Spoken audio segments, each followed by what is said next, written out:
Hi hello everyone welcome to Disha TV. ఈ రోజు review of the movie Rakasa, acted by Sangeeth Shobhan and Nayan Sarika, directed by Manasa Sharma and produced by mega daughter Niharika Konidela. So ఇక cinema విషయానికి వచ్చినట్లయితే మనందరికీ తెలిసిందే, cinema complete గా వాళ్ళు డే వన్ నుంచి ప్రమోట్ చేస్తున్నటువంటిది ఒక socio fantasy horror comedy film.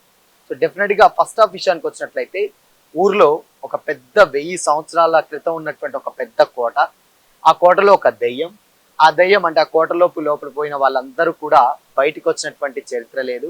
So దాంట్లోకి మన హీరో ఎలా వెళ్ళాడు, ఎలా బయటికి వచ్చాడు, ఆయన చేసినటువంటి పోరాటాలు ఏంటి అండ్ ఆ ట్రాక్ ఏంటి అనేదే సినిమా అనమాట.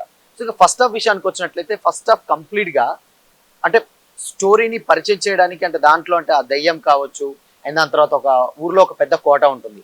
ఆ కోటలోకి అంటే చాలా బ్రహ్మరాక్షసుడు అనేటువంటి ఒక రాక్షసుడు ఉంటాడు. అది 1000 సంవత్సరాల నుంచి వెళ్ళి ఒక్కొక్కరిని బలి తీసుకుంటూ ఉంటుంది. ఒకానొక సందర్భంలో ఒక చిన్న పాపను కూడా బలి తీసుకునేటువంటి సిచ్యువేషన్స్ ఉంటాయి. దాంట్లోకి ఏదైతే ఇప్పుడు గెటప్ సీన్ ని పంపించడం జరుగుతుంది అక్కడ, అండ్ దాని తర్వాత అప్పుడు పంపించినప్పుడు సంగీత్ శోభన్ ఏం చేశాడు అండ్ దాని తర్వాత ఎలా కాపాడుకున్నాడు, ఇక్కడ పిరికివాడైనటువంటి మన సంగీత్ లోపలికి వెళ్ళి ఏం చేశాడు అనేది సినిమా. సో ఫస్ట్ హాఫ్ లో డెఫినెట్ గా చాలా వరకు ఏంటంటే సినిమా అప్పుడే అయిపోయిందన్న ఫీలింగ్ అయితే ఆబ్వియస్ గా వచ్చేస్తుంది. ఎందుకంటే కామెడీ ట్రాక్ ఉంటుంది అండ్ సంగీత్ యాక్షన్ సీక్వెన్సెస్ పక్కన పెడితే ఎంతో మనం చూస్తే ఆయన ఎప్పుడు కూడా కామిక్ వేలో చేస్తూ ఉంటాడు. ఎస్పెషల్లీ సంగీత్ యాక్టింగ్ మాత్రం నెక్స్ట్ లెవెల్లో ఉంటుంది. ఇకపోతే మనం ఆల్రెడీ గెటప్ సీన్ ని ప్రమోషనల్స్ లో ఎక్కువగా చూసాం కాబట్టి ఆయన ఎక్కువగా ఉంటారు అనుకుంటాం, కానీ దాంట్లో కట్ చేస్తే వెన్నెల కిషోర్ గారు ఎక్కువసేపు ఉంటారు సినిమాలో. సో ఆయన ట్రాక్ కావచ్చు అండ్ దాని తర్వాత ఇవన్నీ కూడా ఇంటర్వెల్ దగ్గర ఒక ట్విస్ట్ ఉంటుంది.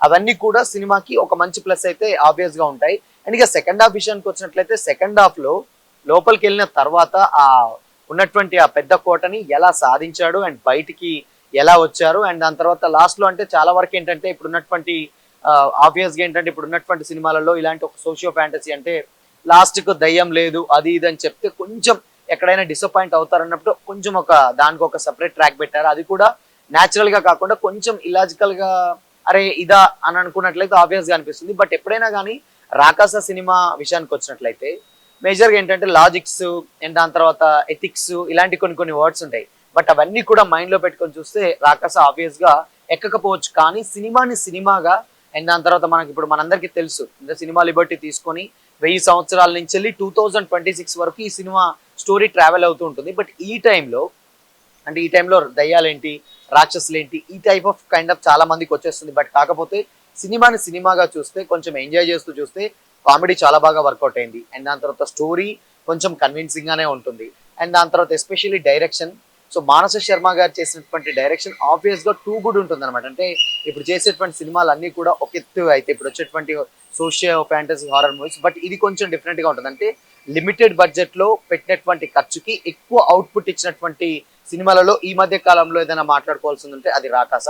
ఆబ్వియస్ గా పెట్టినటువంటి బడ్జెట్ కి విఎఫ్ఎక్స్ ఎస్పెషల్లీ ఓ మైండ్ బ్లోయింగ్ విజువల్ వండర్ అని అయితే చెప్పలేం, కానీ వాళ్ళు పెట్టినటువంటి బడ్జెట్ కి సగటు ఆడియన్ ఎక్కడ కూడా బోర్ కొట్టకుండా కొంచెం ఆయనకు అంటే ఓకే మంచి సినిమా చూసామంటే ఒక కామెడీ సోషియో ఫ్యాంటసీ ఒక మంచి కాన్సెప్ట్ ఉన్నటువంటి సినిమా చూసామన్న ఫీలింగ్ అయితే ఆబ్వియస్ గా వచ్చేస్తుంది. ఎస్పెషల్లీ ఈ సినిమా ఇప్పుడు సమ్మర్ హాలిడేస్ కాబట్టి, అంటే almost half day schools and summer holidays కాబట్టి చిన్నపిల్లలకి ఎక్కువగా కనెక్ట్ అవుతుంది. సో చిన్నపిల్లలు థియేటర్ కి రావాలంటే ఆబ్వియస్ గా పెద్దవాళ్ళు కూడా థియేటర్ కి రావాల్సింది. సో వాళ్ళకు కూడా సినిమా వచ్చిన తర్వాత నచ్చుతుంది. ఇంకొక విషయం ఏంటంటే సినిమా ఎంత బాగున్నా కానీ ఇక్కడ మేజర్ గా మనం మాట్లాడుకోవాల్సింది ప్రమోషన్స్. ఇప్పుడున్నటువంటి జనరేషన్స్ లో ప్రమోషన్స్ ఎంత చేస్తారు అంటే కంటెంట్ బాగున్నటువంటి సినిమాలు ప్రమోట్ చేయక చాలా చాలా మరుగున పడ్డటువంటి సినిమాలు చాలానే ఉన్నాయి.